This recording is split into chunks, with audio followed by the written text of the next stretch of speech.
Mamayang gabi po, inaasahang darating sa Pilipinas sina Julian San Jose, River Cruz, Bubay at ang Sparkle Team kasunod ng canceled concert nila sa Tel Aviv, Israel.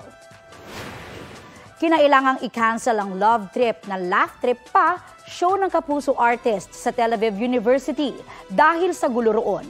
Ikinuwento nila sa akin via Zoom ang mga nangyaring pagsabog. Safe naman ang buong team after nilang magstay sa isang shelter. Siyempre, nagawin na kami lahat dahil tulog kami lahat, bigla kami nagising.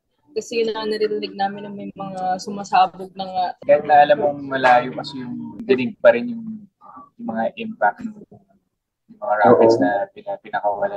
Tutulog kami that time. Yes. Tapos bigla, ginigising na kami ni Kuya Daryl kasi nga may nangyayari na. Tapos narinig na namin meron na sumasabog, ganyan. Tapos may mga nagwawang-wang na. Yung pala, sign na yun, signal na yun na kailangan namin magtago sa shelter.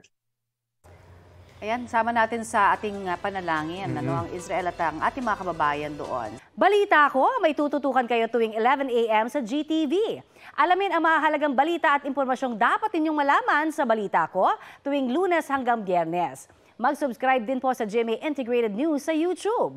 Sa mga kapuso naman abroad, maaari po kaming masubaybayan sa GMA Pinoy TV at www.gmanews.tv.